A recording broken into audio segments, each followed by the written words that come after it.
আলহামদুলিল্লাহ। উপস্থিত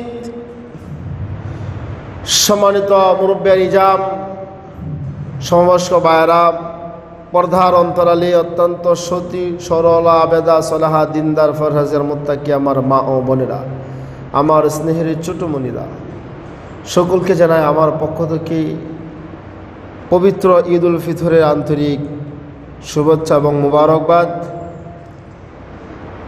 যেহেতু আমাদের ঈদ উল ফিতর গতকালকে অনুষ্ঠিত হয়েছে, আমরা সেই ঈদের এখন আভাস আমাদের ভিতরে আছে। মানুষ দীর্ঘ একটি মাস সিয়াম সালানা সাধনার পরে আমরা পবিত্র ঈদ উল ফিতর উদযাপন করতে পেরেছি। আনন্দের দিন, মুসলমানদের জন্য বড় একটা উৎসবের দিন। আজকে আলোচ্য বিষয় হচ্ছে জামাতের নামাজের ফজিলত এবং গুরুত্ব। নামাজ মুসলমানদের জন্য কতটুকু গুরুত্ব করণীয়, কোরআন এবং হাদিস কি বলে, সেই সম্পর্কে আলোচনা হবে। ওমা তৌফিক ইল্লা বিল্লাহ তাআলা। আমরা জানি আরবিতে শব্দ অর্থ হলো সলাত। আরবি শব্দ হলো সলাত, এর অর্থ হলো ইস্তিগফার, ক্ষমা প্রার্থনা করা, আল্লাহকে ডাকা, অবনত হওয়া, আল্লাহর তাবেদারি করা, আনুগত্য করা। আর এর ফার্সি শব্দটা আমরা সবসময় যেটা বলে থাকি যেটা হলো নামাজ। নামাজ শব্দটা হলো ফার্সি। তাহলে ইসলামী শরীয়তের পরিভাষায় আল্লাহর হুকুম নির্দিষ্ট সময়ে নির্ধারিত সময়ে আদায় করা মাধ্যমে, বিশেষ অঙ্গ প্রত্যঙ্গের মাধ্যমে আদায় করাকে বলা হয় সলাত। তো সলাত একজন মুসলমানের ইমান হলো তার মূল দায়িত্ব। মূল ইমান আনার পরে তার প্রথম যে কাজ, ইসলামের 5টি স্তম্ভের ভিতরে দ্বিতীয় স্তম্ভ হলো সলাত, নামাজ। নামাজ ঠিক, সব ঠিক। নামাজে গোলমাল, সব জায়গায় গোলমাল। নামাজে ভেজাল, সব জায়গায় আপনার ভেজাল। সেই জন্য সর্বপ্রথম কাল হাসরের মাঠে, কিয়ামতের মাঠে আল্লাহ তাআলা নামাজের হিসাব নেবেন বান্দার কাছ থেকে। নামাজ যদি সঠিকভাবে আদায় করে তাহলে সে তার বাকির হিসাব নিকাশ তার জন্য সহজ হয়ে যাবে। ভাইয়ের আমার, সেই জন্যই আল্লাহ রাব্বুল আলামিন সূরাতুল বাকারা 3 নম্বর আয়াতে আল্লাহ বলেন, আল্লাযীনা ইউমিনুনা বিল গায়বি ওয়া ইউকিমুনাস সালাতা ওয়া মিম্মা রাযাকনাহুম ইউনফিকুন। আল্লাযীনা ইউমিনুনা, যারা ঈমান আনে, বিল গায়বি, অদৃশ্য বিষয়ের প্রতি, যারা যা দেখা যায় না অদৃশ্য বিষয়, যারা ঈমান আনয়ন করে। আল্লাযীনা ইউমিনুনা বিল গায়বি, ঈমান আনার পরে তাদের কাজ কি, ওয়া ইউকিমুনাস সালাহ, তারা নামাজ কায়েম করে, নামাজ প্রতিষ্ঠা করে। নামাজ তারা প্রতিষ্ঠা করে, নামাজ তারা কায়েম করে। পর আল্লাহ বলেন, ওয়া মিম্মা রাযাকনাহুম ইউনফিকুন, আমি আল্লাহ তাদেরকে যে জীবিকা দিয়েছি, যে রিজিক দিয়েছি, তা থেকে তারা গ্রহণ করে এবং আল্লাহ রাস্তায় ব্যয় করে। সুবহানাল্লাহ বলেন। প্রিয় ভাইরা আমার, আল্লাহ রাব্বুল আলামিন সূরাতুল বাকারা 153 নম্বর আয়াতে আল্লাহ বলতেছেন, আকিমুস সালাতা ওয়া আতুজ যাকাতা ওয়ারকাউ মা'আর রাকিঈন। ওয়া আকিমুস সালাতা, তোমরা নামাজ কায়েম করো, নামাজ প্রতিষ্ঠা করো। আল্লাহ যত জায়গায় আপনি নামাজের কথা বলছেন, তত জায়গায় সাথে সাথে যাকাতের কথা আল্লাহ উল্লেখ করেছেন। কায়েম কি? নামাজ যে আল্লাহ বলছেন কায়েম করো, প্রতিষ্ঠা করো, শুধু কি নিজে পড়লে এটাকেও কায়েম বলা হয় না। কায়েম শব্দের অর্থ হলো প্রতিষ্ঠা করা। নিজেও পড়বে, নিজের পরিবারকে পড়াবে, সন্তানদেরকে নামাজ পড়াবে এবং তার সমাজ, পুরা ওয়ার্ড, ইউনিয়ন, উপজেলা, জেলা এবং আপনার ডিস্ট্রিক্ট লেভেল পর্যন্ত, আপনার বিভাগীয় পর্যন্ত, তারা পুরা গোটা বাংলাদেশে নয়, সারা পৃথিবীতে, তামাম পৃথিবী জমিনে নামাজকে তোমরা প্রতিষ্ঠা করো, কায়েম করো। রাষ্ট্রীয়ভাবে নামাজ যদি কায়েম করা হতো, রাষ্ট্রীয়ভাবে, আমাদের বাংলাদেশের সিস্টেম নাই, সৌদি আরবে, আরব কান্ট্রিতে আছে, এক ওয়াক্ত নামাজ যদি না পড়ে পুলিশে দৈরে নিয়া মানে আরো 100 রাকাত নামাজ পড়াইব, পড়ে এটাও তার শাস্তি। এরপরে তাকে ছাড়বে, নামাজ পড়ো না। সৌদি আরবের আজান দেওয়ার সাথে সাথে দোকানপাট বন্ধ হয়ে যায়। কোনো দোকানদার, ব্যবসায়ী যারা আছে, যদি সেই নামাজের সময় যদি নামাজে না যায়, দোকানপাট যদি বন্ধ না করে, শাস্তি কি? শাস্তি হলো তাকে আপনার যা নামাজ, এই 100 ওয়াক্ত নামাজ তারা পড়ায় তারপরে ছাড়বে। কিন্তু ইমামদের মতানক্য আছে। আমাদের ইমামদের ব্যাপারে বলেছে যে নামাজ না পড়া হয়, 1 ওয়াক্ত নামাজ না পড়ার কারণে 3 দিন জেলখানায় রাখো। কয়দিন? 3 দিন জেলখানায় রাখার জন্য বলা হয়েছে 1 ওয়াক্ত নামাজ না পড়ার কারণে। আমার বাংলাদেশে তো এটা সিস্টেম নাই। 1 ওয়াক্ত নামাজ না, জীবনে 50 বছর চলে যায়, 40 বছর চলে যায়, কেউ নামাজও পড়ে না, পশ্চিম দিকে সেজদাও দেয় না। ওই মানুষটারা দইরা কোনোদিনই জেলখানাতে বলা হয় নাই। জেলখানায় নেই ভালো ভালো মানুষ, আমলদারি মানুষ, বড় বড় হুজুররা জেলখানা। জেলখানা তো তাদের জন্য না, জেলখানা হলো কাদের জন্য? জেলখানা হলো আপনার সুর, ডাকাত, ছিনতাইকারী, যারা আপনার রাহাজানি করে, মারামারি করে, এদের জন্য জেলখানা। ভালো মানুষের জন্য কি জেলখানা নেই? উল্টা, দেশ উল্টা। তো ভাইরা আমার, বাংলাদেশে যদি রাষ্ট্রীয়ভাবে নামাজ কায়েম করা হইতো, তাহলে আপনার কোনো মানুষ বেনামাজি থাকতো না। ওই প্রত্যেকটা সেক্টরে যখন নামাজ পড়া হইতো, ওই জায়গায় দুর্নীতি হইতো না। যদি আপনার প্রত্যেকটা অফিস আদালতে নামাজের সময় হয়ে যেত, নামাজটা যদি পড়া হইতো, ওই অফিসের মধ্যে যারা কর্মকর্তা, ঊর্ধ্বতন কর্ম, তারা কখনো সুদ ঘুষ খাইতো না। সব সেক্টরই বলেন, অফিস আদালতে যতগুলো সেক্টর আছে, যদি আপনার এখানে বড় বড় দুর্নীতি ধরা হয়, আপনি দেখা যায় যদি নামাজটা রাষ্ট্রীয়ভাবে কায়েম করে যাইতো, যদি পড়া হইতো, তাহলে ওই নামাজ তাকে আপনার ফাহেসা কাজ থেকে এবং অপকর্ম থেকে তাকে হেফাজত করত। নামাজের সময় হয়ে যাবে, আজান দেওয়ার পরে তোমরা জামাতে কাছে আমার নামাজ পড়ো, আল্লাহর হুকুম পালন করো। আল্লাহর হুকুমের চাইতে বড় হুকুম আর কারো নাই। আগে আল্লাহর হুকুম বাস্তবায়ন করা, এরপর হলো মানুষের হুকুম বাস্তবায়ন করা। আল্লাহর হুকুমকে প্রাধান্য না দিয়া যে মানুষের হুকুমকে প্রাধান্য দেওয়া হয়, তাহলে ওই মানুষ আর মুসলমান তো থাকে না। তার প্রিয় ভাইরা আমার, সেই জন্য নামাজের এত গুরুত্ব। আল্লাহ তাআলা 82 জায়গায় নামাজের কথা বলেছেন, আকিমুস সালাহ, নামাজ কায়েম করো। আল্লাহ রাব্বুল আলামিন বলতেছেন, আকিমুস সালাতা ওয়া আতুজ যাকাতা, তোমরা নামাজ প্রতিষ্ঠা করো, কায়েম করো, যাকাত প্রদান করো। ওয়ারকাউ মা'আর রাকিন, রুকুকারীদের সাথে তোমরা রুকু করো, যারা সাজদা অবনত করে তাদের সাথে অবনত হও। প্রিয় মুসল্লি ভাইরা আমার, আল্লাহ রাব্বুল আলামিন আরেক জায়গায় বলেন, قد أفلح المؤمنون الذين هم في صلاتهم خاشعون। قد অবশ্যই আফলাহাল মুমিনুন, আল্লাহ বলতেছেন মুমিন তারা, সফলকাম তারা, আল্লাযীনা হুম ফি সলাতিহিম খাশিউন, যে মানুষগুলো আপনার নামাজ পড়ে বিনয়ভাবে, নম্রভাবে, ভদ্রভাবে, নামাজের মধ্যে তাড়াহুড়া করে না, নামাজের মধ্যে গাফিলতি করে, অলসতা করে না, আল্লাহ বলছেন তারাই হচ্ছেন সফল কাম। সুবহানাল্লাহ বলেন। নামাজে আইসায় তাড়াহুড়া করে না, যাওয়ার জন্য পাগল হয়ে যায় না। রমজান মাসে আমরা মসজিদ মোটামুটি ভালো শ্রোতা পাইছি, মুসল্লি পাইছি, দেখি রমজান মাস বাদে এখন মুসল্লি কেমন পাওয়া যায়। এটা হলো ইমানের একটা পরীক্ষা। যেই মানুষ সারা বছর কন্টিনিউ মসজিদের সাথে সম্পৃক্ত থাকবে, আল্লাহর মসজিদ তাকে জান্নাতে না নিয়া কখনো আপনার কাঁদতে হবে না। সুবহানাল্লাহ বলে। প্রিয় ভাইরা আমার, আল্লাহ রাব্বুল আলামিন আরেক জায়গায় বলছেন, ইয়া আইয়ুহাল্লাযীনা আমানুস্তাঈনু বিস বিস-সাবরি ওয়াস-সালাহ। আল্লাহ বলেন, হে ঈমানদার বান্দারা, তোমরা ধৈর্য ধারণ করো নামাজের মাধ্যমে তোমরা ধৈর্য ধারণ করো, নামাজের মাধ্যমে ধৈর্য ধারণ করো।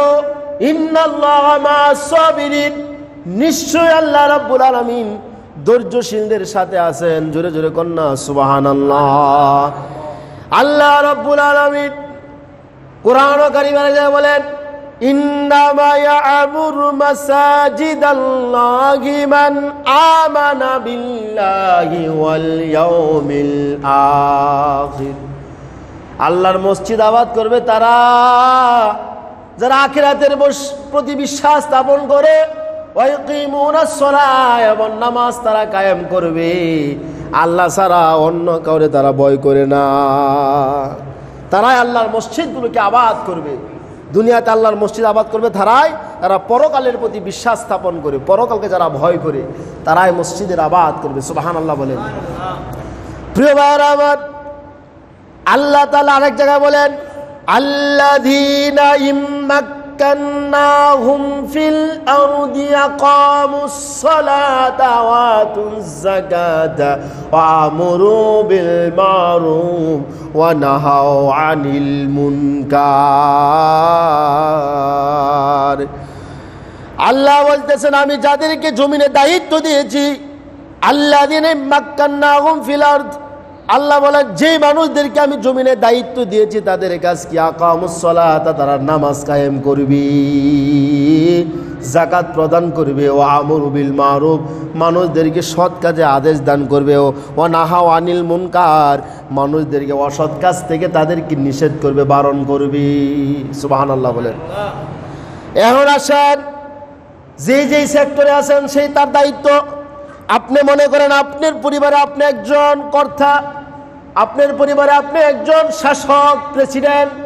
আপনার দায়িত্ব হলো আপনার অধীনস্থ যারা আছে, আপনার পরিবারের, আপনার বিবি, আপনার স্ত্রী, আপনার সন্তান আদি যারা আছে, তাদেরকে নামাজ পড়ার জন্য আপনি তাদের তাগিদ দেওয়া। বলতে হবে, আমি আমার পরিবারে আমি প্রেসিডেন্ট। ঠিক তেমনিভাবে পরিবার থেকে শুরু করে নিয়ে সমাজ পর্যন্ত আপনি যান, সমাজ থেকে নিয়ে শুরু করে ইউনিয়ন পর্যন্ত যান, এরপরে আপনার উপজেলা পর্যন্ত, এরপরে আপনার জেলা পর্যন্ত, এরপরে আপনি চলে যান আপনার বিভাগীয় পর্যন্ত, এরপরে কেন্দ্রীয়ভাবে চলে যান। আপনি প্রত্যেকের দায়িত্ব আছে। আপনি যে অফিসে চাকরি করেন, ওই অফিসে আপনার বস, আপনার অধীনস্থ কর্মচারী যারা আছে, তাদেরকে যদি নামাজ পড়ার জন্য আপনি সুযোগ না করে দেন, তাকিদ না দেন, কাল কিয়ামতের মাঠে আল্লাহর কাছে আপনার জবাব দিতে হবে। তাদেরকে যদি আপনি নামাজের সুযোগ না করে দেন, তাহলে আপনার জবাব দিতে হবে হাসরের মাঠে। তা নামাজ সুযোগ করে দেওয়া হয় নাই। এই জন্য এলাকার মেম্বার যারা আছে, তারাও আপনার কাজ হবে তার অধীনস্থ যারা লোকজন, তাদেরকে নামাজের তাকিদ দেওয়া। তারা তো দূরের কথা, হ্যাঁ নিজেরাই পড়ে না, সমস্যা হয় না। চেয়ারম্যান, তাদেরও কাজ হলো এলাকার ইউনিয়ন যারা প্রতিনিধি আছে তাদেরকে বলে নামাজের প্রতি অভ্যস্ত করা, তাহলে সব ঠিক হয়ে যাবে। নামাজে ভেজাল, সব জায়গায় ভেজাল। প্রিয় ভাইরা আমার, এই জন্য আল্লাহ বলেন, যাদেরকে আমি জমিনে দায়িত্ব দিয়েছি তাদের কাজ হলো নামাজ প্রতিষ্ঠা করা, এবং তারা সৎ কাজে মানুষদেরকে আদেশ করবে, অসৎ কাজ থেকে মানুষদেরকে বারণ করবে, নিষেধ করবে। এটা আল্লাহ তাআলার নির্দেশ। কার নির্দেশ ভাইরা আমার? আল্লাহর নির্দেশ। সুবহানাল্লাহ বলেন। আল্লাহর এক জায়গায় বলেন, ওয়ামা উমিরু ইল্লা লিয়াবুদুল্লাহ মুখলিসিনা লাহুদ্দিন হুনাফা ওয়া ইকিমুস সালাতা ওয়া ইউতুজ যাকাতা ওয়া যালিকা দীনুল কাইয়্যিমা। আল্লাহ বলেন, ওয়ামা উমিরু ইল্লা লিয়াবুদুল্লাহ, আমি মানুষদেরকে নির্দেশ দিয়েছি তারা কি করবে? আমার ইবাদত করবে। ওমা উমিরু ইল্লা লিয়াবুদুল্লাহ মুখলিসিনা লাহুদ্দিন, আমার ইবাদত ছাড়া, মুখলিস ছাড়া অন্য কারো ইবাদত করবে না। হুনাফা ওয়া কিমুস সালাত, নামাজ কায়েম করবে। এবং তারা কি করবে? আল্লাহ বলতেছেন, ওয়া যালিকা দীনুল কাইয়্যিমা, এটা তাদের জন্য সঠিক দিন, সঠিক রাস্তা। সুবহানাল্লাহ বলেন। ও আমার মুসল্লি ভাইরা, কোরআন অসংখ্য জায়গায় আল্লাহ যে নামাজের কথা বলে দিয়েছেন, অসংখ্য জায়গায়। এতক্ষণ যে আলোচনা হলো কোরআনের কথা বললাম, এখন আছেন হাদিসে আল্লাহ নবী কি বললেন। আরও অসংখ্য জায়গা আল্লাহ বলছেন কুল ইন্নাস সলাতি ওয়া নুসুকি ওয়া মাহইয়ায়া ওয়া মামাতি লিল্লাহি রাব্বিল আলামিন। রাসূল আপনি বলেন আমার নামাজ, আমার হায়াত, আমার মত, আমার যা কিছু আছে একমাত্র আল্লাহ রাব্বুল আলামিনের জন্য। সমস্ত কিছু আমি আল্লাহর জন্য উৎসর্গ করে দিলাম। এবার দয়াল নবীজির হাদিসে কি আসছে, আন আবি হুরায়রা রাদিয়াল্লাহু তাআলা আনহু ক্বালা ক্বালা রাসূলুল্লাহ সাল্লাল্লাহু আলাইহি ওয়াসাল্লাম as-salatul khamsu wal jumu'atu ila al-jumu'ah ramadan ila ramadan মুকাফফিরাতুল লিমা বাইনাহুন্না জিতনাবাদিল কাবাইর। দয়াল নবীজির হাদিসে আসছে, আবু হুরায়রা থেকে বর্ণনা, রাসূল আরবি সাল্লাল্লাহু আলাইহি ওয়াসাল্লাম বললেন 5 ওয়াক্ত নামাজ হলো এক জুমা থেকে নিয়ে আরেক জুমা পর্যন্ত, এক জুমা থেকে নিয়ে আরেক জুমা পর্যন্ত 5 ওয়াক্ত নামাজ। এর ভিতরে যদি বান্দা গুনাহ করে আল্লাহ তাআলা তার মাঝখানে নামাজের মাধ্যমে গুনাহ খাতা ক্ষমা করে দেন। বান্দা যদি ফজরের নামাজ আদায় করার পরে জোহরের মাঝখানে যদি কোনো বান্দা গুনাহ করে, জোহরের নামাজ আদায় করার সাথে আল্লাহ তাআলা তার গুনাহ মাফ করে দেন। ঠিক জোহর থেকে আসর পর্যন্ত কোনো বান্দা কোনো অপরাধ করলে আল্লাহ তাআলা তার গুনাহ ক্ষমা করে দেন। জোহর আসর থেকে মাগরিব পর্যন্ত, মাগরিব থেকে আসা পর্যন্ত, আসা থেকে এভাবে ফজর পর্যন্ত। ভাইরা আমার, এখন এখানে আসছে শর্ত হলো কবিরা গুনাহ থেকে আপনার বেঁচে থাকতে হবে। আবার উলামায়ে কেরাম এই হাদিসের ব্যাখ্যা বলছেন যে নামাজের মাঝে ইস্তেগফার যেহেতু আছে সেজন্য এটাকে ক্ষমা করে দেওয়া হয়। এখান থেকে আপনার মুকাফফিরাতুল লিমা বাইনাহুন্না জিতনাবাদিল কাবাইর মাঝখানে যা আছে আল্লাহ তাআলা তার গুনাহকে ক্ষমা করে দেন। ঠিক জুমার নামাজে যখন বান্দা চলে আসে, এই জুমার নামাজ যখন আদায় করে আল্লাহ তাআলা ওই বান্দার গুনাহ ক্ষমা করে দেন। সুবহানাল্লাহ বলে। প্রিয় ভাইরা আমার, عن أبي هريرة رضي الله تعالى عنه قال قال رسول الله صلى الله عليه وسلم أرأيتم لو أن نهرا بباب أحدكم يغتسل فيه كل يوم هل يبقى من درنه شيء؟ قالوا لا يبقى من درنه شيء فذلك مثل الصلاة خمس يمحو الله بهن الخطايا رواه البخاري ومسلم। আবু হুরায়রা থেকে বর্ণনা, দয়াল নবীজি বললেন যদি তোমাদের ঘরের সামনে একটা নদী যায়, তোমাদের বাড়ির সামনে দিয়ে অথবা ঘরের সামনে যদি একটা নদী যায়, একটা নহর যায়, যদি কোনো মানুষ দৈনিক 5 বার গোসল করে, কতবার? 5 বার গোসল করে, হালে বোকা দারনিহি মিন শাইয়ুন, তার শরীরে কোনো ময়লা থাকতে পারে? সাহাবায়ে কেরাম বললেন লা ইয়াবকা মিন দারনিহি শাইয়ুন, ইয়া রাসূলুল্লাহ তার শরীরে কোনো ময়লা থাকতে পারে না। রাসূলুল্লাহ বলছেন as-salatu mislu, 5 ওয়াক্ত নামাজটা হলো তিক্ত দুরূপ। যে ব্যক্তি 5 ওয়াক্ত নামাজ সঠিকভাবে আদায় করবে তার শরীরে কোনো গুনাহ থাকতে পারে না। প্রিয় ভাইরা আমার, হযরত আবু যর গিফারি বললেন আমি আল্লাহ নবীর সাথে শীতকালীন সময় আমি সফরে বাইর হলাম। রাসূলুল্লাহ একটা গাছের মধ্যে ধরে ঝাঁকি দিলেন। ঝাঁকি দেওয়ার পরে শীতকালে তো এমনি পাতা বেশি করে ঝরে, ঝাঁকি দেওয়ার পরে পাতা আরো বেশি বেশি ঝরতে শুরু করলো। আল্লাহ নবী আবু যর গিফারিরা বললেন, আবু যর গিফারি এই যে দেখো গাছের পাতা যেমনি ভাবে ঝরতেছে, যেমনি ভাবে ঝরে, ঠিক মাংদা যদি 5 ওয়াক্ত নামাজ সঠিকভাবে আদায় করি এই গাছের পাতার মতো আল্লাহ তাআলা তার গুনাহগুলো সেইভাবে ঝরে দেন। সুবহানাল্লাহ। আন আমর ইবনে শুআইব আন আবিহি আন জাদ্দিহি قال قال رسول الله صلى الله عليه وسلم مروا أولادكم بالصلاة وهم أبناء 7 سنين واضربوهم عليها وهم أبناء 10 سنين وفرقوا في المضاجع। আদাহু আবু দাউদ। আমর ইবনে শুআইব তিনি তার পিতা থেকে, তিনি তার দাদা থেকে হাদিসটা বর্ণনা করলেন। রাসূলুল্লাহ সাল্লাল্লাহু আলাইহি সাল্লাম বলেন মুরু আওলাদাকুম বিসসালাহ, তোমরা তোমাদের সন্তানদেরকে নামাজ পড়ার জন্য নির্দেশ দাও। কখন থেকে নির্দেশ দিবা? ওয়াহুম আবনাউ 7 সিনিন, যখন তাদের 7 বছর হয়ে যায়, সন্তানদের ছেলে হোক আর মেয়ে হোক, যখন 7 বছর বয়স হয়ে যাবে তখন তুমি নামাজ পড়ার জন্য তাকে কি নির্দেশ দাও, আদেশ দাও। রাসূলুল্লাহ হাদিস ভাই, এই জন্য ছেলেদেরকে মসজিদে নিয়ে আসা, ছোট বাচ্চাদেরকে। আমরা অনেক মুসল্লির বিরক্ত বোধ করি, হ্যাঁ, বাচ্চাকে মসজিদে নিয়ে আসছো, লাফালাফি করে নামাজ পড়ে না, হেসে ওরা ছোট মানুষ, ফেরেশতাদেরকে যদি নামাজের অভ্যস্ত এখন না করেন তাহলে কখনো মসজিদের দিকে আর আসবে না, ফিরে পশ্চিম দিকে সাজা দিবে না, নাস্তিক হবে। মুসলমানদের সন্তানদেরকে আপনার নামাজে ছোট থাকতে অভ্যস্ত করা, আল্লাহ রাসূলের হাদিস এটা। 7 বছর বয়স হয়ে গেলে তাকে নামাজে তাকিদ দেওয়ার, আগে থেকে নামাজে নিয়ে আসা। ঠিক আছে, আমাদের বাংলাদেশে এই সমস্যা, নামাজের অর্থাৎ শিশু বাচ্চারা আসলে আমরা অনেকে সহ্য করতে পারি না। বাফে নামাজ পড়ে না, ফুতায় উঠছে মসজিদ, এরকম বলে না? বাহিরের কান্ট্রিতে দেখবেন আপনার বাচ্চারা সামনে দিয়ে দৌড়াদৌড়ি করে, মুসলিম কান্ট্রিতে অনেক দৌড়াদৌড়ি করে, এরপরও তারা বিরক্ত বোধ করে না, ডিগবাজি খেলে দেখবেন অনেক সময় ভিডিওতে। আমার বাংলাদেশের অবস্থান কোন পর্যায়ে, এই জন্য তো মুসল্লি মানে মসজিদ ফাঁকা থাকে। আপনি আসছেন, আপনার সন্তান যদি থাকে সাইডটা দেখেন বাইরে ঘুরতেছে, শ্বাসতলা আড্ডা মারতেছে, নাহলে আপনার এই যে বিভিন্ন জায়গায় আপনার গল্প গুজব করতেছে, মসজিদে আসে না। টাকা পড়ছেন তো আপনি নামাজ পড়বেন, এইভাবেই সমস্যা। এই জন্য আপনি আসবেন, আপনার পরিবার যারা আপনার পুরুষ মানুষ আছে তাদেরকে ধরে নামাজে মসজিদে নিয়ে আসবেন। এই চলো আজান হয়ে গেছে, মসজিদে চলো। তাহলে কি সংসারে শান্তি ফিরে আসবে না? আদব কায়দা শিখবে সেখান থেকেই।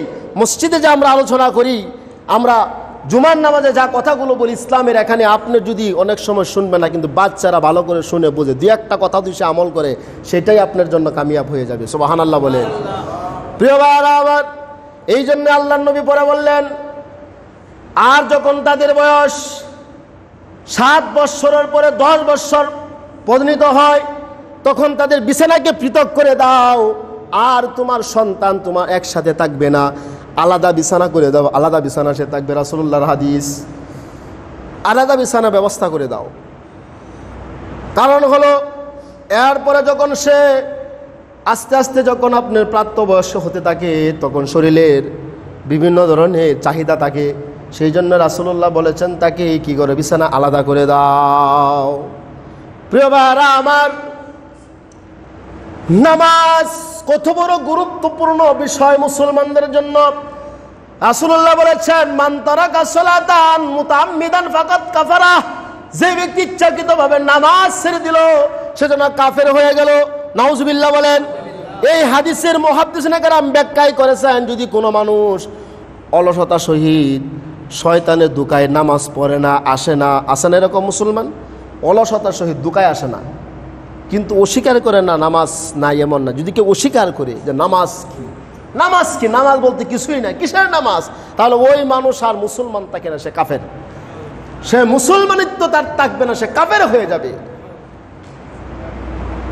প্রিয় ভাইরা আমার, মান আকামাস সালাতা ফাকাদ আকামাদ-দ্বীন ওয়া মান হাদামাস সালাতা ফাকাদ হাদামাদ-দ্বীন, যে ব্যক্তি নামাজ কায়েম করলো দ্বীনকে কায়েম করলো, যে ব্যক্তি নামাজ ছেড়ে দিল দ্বীনকে ধ্বংস করে দিল। কোন নাউজুবিল্লাহ। নামাজ এত জরুরি মুসলমানদের জন্য। আপনার ইমানের উপরে দায়িত্ব। মুসলমান এবং কাফের মধ্যে পার্থক্য হলো নামাজ। কাফেররা নামাজ পড়ে না, মুসলমানের সন্তানরা নামাজ পড়বে। নামাজ কাল হাসরের মাঠে সর্বপ্রথম বান্দার যে আমলের হিসাব হবে তা হলো নামাজ। নামাজ যদি ঠিকঠাক মতো আপনার হয়ে যায়, তাহলে আপনি অন্য জায়গার ভিতরে আপনি নাজাত পেয়ে যাবেন, আসান পেয়ে যাবেন। সুবহানাল্লাহ বলে। প্রিয় ভাইরা আমার, নামাজের এই জন্য বলা হয়েছে নামাজ as-salatu মিফতাহুল জান্নাহ, নামাজ হলো মুমিনের জন্য মেরাজ, নামাজ মুমিনের জন্য জান্নাত। জান্নাতে ঢুকতে হলে আপনার নামাজ ব্যতীত কোনো গতি নেই, কোনো উপায় নেই। রাসূলুল্লাহ বলেছেন, যখন মসজিদে আজান হয়ে যাবে, আজান হওয়ার সাথে সাথে তোমরা মসজিদে নামাজ আদায় করার জন্য ছুটে আসবে। দয়াল নবীজি বললেন, কত গুরুত্ব জামাতের কথা বললেন। যদি আমার ইমামতিটা অন্য কারো দিয়ে যায়, আমার ইচ্ছা ছিল কারো ইমামতিটা আমি অন্য কেউ দিয়ে যাই, সেই ইমামতির নামাজ পড়াবে, আমি রাসূলুল্লাহ ওই সমস্ত লোকদের বাড়িঘর পুরে আগুনে পুরে সারকার করে দেই, তারা আজান শোনার পরেও মসজিদে এসে জামাতে নামাজ আদায় করে না। যদি ওই ঘরে মহিলা শিশু সন্তান না থাকতো, তাহলে আমি রাসূলুল্লাহ তাদের ঘর বাড়ি পুরে সারকার করে দিতাম। মহিলাদের উপর মসজিদ আওয়া এখতিয়ার না, শিশুদের উপরও না, কিন্তু যারা প্রাপ্তবয়স্ক, যারা আপনার নামাজ তাদের উপর ফরজ, যারা নামাজ আসে না তাদেরকে আমি আগুন বাড়িঘর পুরে যেন সারকার করে দেয়। ভাইয়ার আমার, এই জন্যই আল্লাহ নবী বললেন, যেই ব্যক্তি নাকি আশার নামাজ জামাতে এসে মসজিদে আদায় করলো, সে যেন অর্ধরাত্রিতে অর্ধেক রাত্র দাঁড়ায় ইবাদত করলে যে সব হবে আল্লাহ তাআলা তার আমল নামায় সেই সব লিখে দিবেন।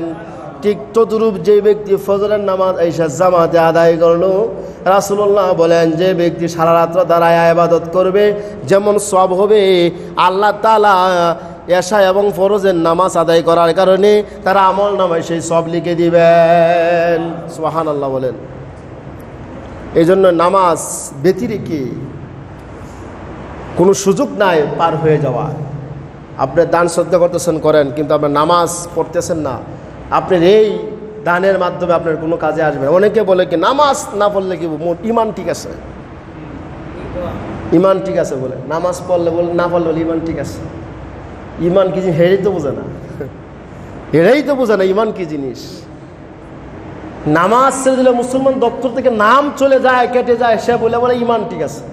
চিন্তা করছেন আমাদের কিছু মানে এরকম মানে মূর্খ মানুষ মানে বোঝে না, এরকম কিছু লোক বলে না। কেউ আবার কয় নামাজ পড়ে তুমি কি করছো, হ্যাঁ নামাজ পড়ে তুমি কি করেছ? নামাজ পড়ে কিছুই করে নাই। নামাজ যারা পড়বে আত্মার একটা শান্তি এবং দুনিয়া আখিরাতের মধ্যে কল্যাণ চলে আসবে। সুবহানাল্লাহ বলে। রাসূল বললেন কাদ আফলাহাল মুমিনুন, সেই মুমিন তো সফল কাম, আল্লাযীনা ফি সলাতিহিম খাশিউন, যে মুমিন যে মুসলমান অর্থাৎ আপনার বিনয় নম্র সাথে আন্তরিকতার সাথে নামাজ আদায় করে, সেই হচ্ছে সবচেয়ে সফল কাম, সেই হচ্ছে সবচেয়ে কামিয়াব।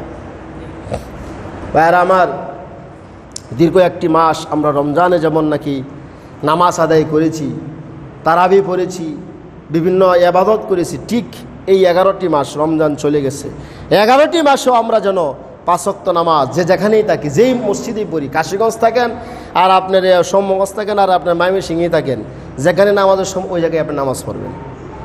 এটা হলো আপনার ইমানি দায়িত্ব। আপনার নামাজ ঠিক আপনার সব জায়গায়। যেই ব্যক্তি নামাজ ছেড়ে দিবে তার হাসরটা কার সাথে হবে? ভাই আমার একটু খেয়াল করে শুনুন। দয়াল নবীজি বললেন যে ব্যক্তি নামাজ ছেড়ে দিল 4 জন ব্যক্তির সাথে তার হাসর হবে। কয়জন ব্যক্তির সাথে? 4 জন বিশিষ্ট 4 জন ব্যক্তির নাম শোনেন। উবাই ইবনে খালদ, হামান, ফেরাউন, কারুন। তারা খুব ভালো মানুষ। কি ভালো মানুষ? তারা চিনেননি? উবাই ইবনে খালদ প্রখ্যাত কাফের এগুলা, হামান এরাও কাফের, ফেরাউন তো মোটামুটি ভালো করে চিনেন, কারুন সেও আপনার কাফের। এই 4 জন ব্যক্তির সাথে হাসর হবে। নাউজুবিল্লাহ বলেন। তারা নামাজ পড়বে না, 4 জন ব্যক্তির সাথে হাসর হবে। তারা যাবে জাহান্নামে, সেও যাবে জাহান্নামে। কোন নাউজুবিল্লাহ। আর নামাজ যে সঠিকভাবে আদায় করবে হাসরের মাঠে তার জন্য নূর হবে, আলো হবে। অন্ধকার অমাবস্যা ছাদের মধ্যে যেখানে আপনার কোনো অমাবস্যা থাকবে, অন্ধকার থাকবে, রাস্তা দেখা যাবে না, নামাজ পড়ার কারণে ওই মানুষটা সেখানে নূর আলো হয়ে যাবে, তার রাস্তা প্রশস্ত হয়ে যাবে। সুবহানাল্লাহ বলেন। তা বেঁচে থাকার জন্য দলিল হয়ে যাবে। আপনি নামাজ সঠিকভাবে আদায় করুন, আপনার অভাব দূর করে দিবে আল্লাহ তাআলা। আপনার মধ্যে রিজিকের মধ্যে বরকত দিবেন। যেই ব্যক্তি কন্টিনিউ সঠিকভাবে নামাজ আদায় করে তার রিজিকের কোনো টেনশন করতে হয় না। আল্লাহ তাআলা রিজিকের অভাব মুড়ে মানে কি দিবেন, রিজিকের জন্য ব্যবস্থা করে দেবেন। রিজিক কোথায় থেকে আসবে আপনি নিজেও কল্পনা করতে পারবেন না। মানে আপনি কইতে পারেন হুজুর দেখা গেছে অনেক মানুষ নামাজ পড়ে না কিন্তু কোটি কোটি টাকার মালিক, হেয়ারে রিজিক কেমনে দেয়? কিন্তু হ্যাঁ কোটি কোটি টাকার মালিক থাকতে পারে কিন্তু তার শান্তি নাই। অন্তরে যে একটা শান্তি এটা তার না, তার পেরেশানি বেশিকে দেখেন। জিজ্ঞেস করে দেখবেন যে যত টাকার মালিক তার পেরেশানি বেশি। আপনি নামাজ সঠিকভাবে পড়বেন, আপনি সব ঠিক রাখবেন, আপনার শান্তি, আপনি আরাম আয়েসে ঘুমাইতে পারবেন। আপনার এইটা হলো সবচেয়ে বড় বিষয়। আপনার সামনে সমস্ত কিছু আপনি আবাদত স্বস্তি বোধ করবেন, আবাদতের মধ্যে মজা পাইবেন। নামাজ পড়বেন না, আপনি যত ইনকাম করেন আর যত কিছু করেন আপনার একটি শান্তি পাবেন, বরকত পাবেন না। হালাল জিনিসের মধ্যে বরকত বেশি, হারামের মধ্যে আপনার কোনো বরকত নাই। 5 ওয়াক্ত নামাজ সঠিকভাবে আদায় করলে আল্লাহ তাআলা ওই বান্দার রিজিকের অভাব তো দূর করেই দিবেন এবং চেহারাটা নরান্বিত হয়ে যাবে। 5 বার যে উজু করি আমরা, 5 বার উজু করার কারণে তার চেহারাটা নরান্বিত হয়ে যায়। আপনি দেখবেন মাদ্রাসা ছাত্রদের প্রতি খেয়াল করবেন, অথবা যে মানুষটা 5 ওয়াক্ত নামাজ পড়ে যদিও সে কালো মানুষ হয় কিন্তু চেহারার মধ্যে একটা নূর থাকে। চেহারার মধ্যে কি একটা নূর থাকে, নূর জমকাইতে থাকে। আমরা বুঝতে পারি অনেকেই যে আল্লাহর নূর তার ভিতরে চমকাইতেছে। সুবহানাল্লাহ কইলেন না? কারণ হলো নামাজ পড়ার কারণে উযু করতে হয়। আপনি যখন হাতগুলো আপনি ধৌত করলেন, আপনার নখের গুণাগুলো ঝরে যায় উযু করার পানির সাথে সাথে, অথবা শেষ বিন্দুর পানির সাথে সাথে তার গুণাগুলো ঝরে যায়। সুবহানাল্লাহ বলেন। ভাইয়েরা আমার, আয়েশা সিদ্দিকা রাদিয়াল্লাহু তাআলা আনহা দয়াল নবীজিকে বললেন, ইয়া রাসূলুল্লাহ, ইয়া হাবিবাল্লাহ, হাসরের মাঠে কোটি কোটি গুণী মানুষ থাকবে, আপনি কিভাবে আপনার উম্মতদেরকে আপনি চিনতে পারবেন? আয়েশাকে যেটা জিজ্ঞেস করলে দয়াল নবীজি বললেন, আয়েশা রে, তুমি মনে করো এক পাল গোড়া আছে, এক পাল গোড়ার মধ্যে যদি একটা গোড়ার কপালটা যদি চান কপালে থাকে, গোড়াটা যদি মনে করেন সব গোড়া খালো, একটা গোড়ার কপাল শুধু চান কপালে সাদা, ওই গোড়াটাকে সহজে চিনা যাবে কিনা? আয়েশা বললেন, ইয়া রাসূলুল্লাহ, হ্যাঁ, ওই গোড়াটা সহজে চিনা যাবে। রাসূল বললেন, আমার উম্মতেরাও দুনিয়াতে নামাজ পড়ার কারণে, উযু করার কারণে কাল হাসরের মাঠে তাদের অঙ্গ প্রত্যঙ্গগুলো নূরে ঝলমল করবে। সুবহানাল্লাহ। আমি বুঝতে পারবো রাসূলুল্লাহ এটি আমার উম্মত, আমার উম্মতের অবস্থান হবে, তাদের অঙ্গ প্রত্যঙ্গ নূরে ঝলমল করতে থাকবে। এই জন্যই সর্বাবস্থা উযুর হালতে থাকা, উযু করতে থাকা। উযুর হালতে থাকলে চেহারা একটা হলো গুনাহ ঝরে যায় এবং কি চেহারা নূরান্বিত হয়ে যায়। শয়তান পাকড়াও করতে পারে না, শয়তান আপনার কাছ থেকে দূরে পলায়ন করবে। ভাইয়েরা আমার, সেই জন্য আমরা কিছু কিছু আমল যেগুলো আমরা ধরে রাখতে পারি, গুরুত্বপূর্ণ বিষয়। আমরা সর্বদা হালতে যদি উযু অবস্থায় থাকি, মুসলমানের মৃত্যু কখন আসে বলা যাচ্ছে না। আপনি গাড়িতে রাস্তায় জার্নি করতেছেন, আপনি জানেন না হঠাৎ করে গাড়ি একটা অ্যাক্সিডেন্ট করে মারা গেছে। এইরকম বাড়ির ঈদের উপলক্ষে অনেক মানুষ বাড়ির দিকে যাচ্ছে না, রুটে ঘাটে অনেক অ্যাক্সিডেন্ট হচ্ছে। যদি এই অবস্থায় মৃত্যুবরণ হয়ে যায় উযু অবস্থায়, তাহলে বুঝতে হবে যে আল্লাহ তাআলা ওই বান্দাকে শহীদ মর্যাদা দিবেন। সুবহানাল্লাহ। শাওয়াল মাসের কিছু কথা বলে যাচ্ছি, সময় সংক্ষিপ্ত। শাওয়াল মাসে 6টা রোজা আছে, নফল রোজা। এই 6টি নফল রোজা যে ব্যক্তি আদায় করবে, সারা বছর নফল রোজা রাখলে যে সওয়াব হবে, আল্লাহ তাআলা ওই বান্দার আমল নামায় সেই সব লিখে দিবেন। সুবহানাল্লাহ। শাওয়ালের 6 রোজা, কয়টি রোজা? 6টি রোজা। রমজানের পরপরই, আমরা রমজান যেহেতু চলে গেছে, এই মাসে আপনার পাশাপাশি 2 দিন পরে রোজা রাখা শুরু করবেন। ভাঙ্গেও রাখতে পারবেন, একসাথেও রাখতে পারেন। মনে করেন আজকে এক রোজা রাখলেন, আবার 2 দিন পরে ভাঙ্গের এক রোজা রাখলেন, এইভাবে আপনি পুরো শাওয়ালের চাঁদের ভিতরে 6টা রোজা রাখবেন, একসাথেও রাখতে পারবেন। এখন রাখতে পারলে কষ্ট কম হবে, যেন সারা বছর রোজা রাখলো সে। যে ব্যক্তি 6টা নফল রোজা রাখলো শাওয়ালের, সে যেন সারাটি বছর রোজা রাখলো। সুবহানাল্লাহ বলেন। ভাইয়েরা আমার, আমল যদি বুঝে করা যায় তাহলে অনেক ফজিলত, অনেক মর্তবা। কিন্তু না যায় না বুঝা যদি শুধু আপনার আয়েশা শুধু কালে ডোসায়, তাহলে কোনো কাজে আসবে না। সঠিকভাবে জেনে শুনে বুঝে আমল করতে হবে। আমি আর আলোচনা দীর্ঘায়িত করতে চাচ্ছি না, এখানে সংক্ষিপ্ত করে যাচ্ছি। আল্লাহ তাআলা যেন আমাদেরকে সকলকে 5 ওয়াক্ত নামাজ সঠিকভাবে জামাতের সহিত আদায় করার তৌফিক দান করেন। আমিন। ওয়া আখিরি দাওয়ানা আলহামদুলিল্লাহি রাব্বিল আলামিন। আসসালামু আলাইকুম ওয়া রাহমাতুল্লাহি ওয়া বারাকাতুহু। যারা সুন্নাত পড়ি না, শুধু 4 রাকাত সুন্নাত নামাজের নিয়ত করে নিই।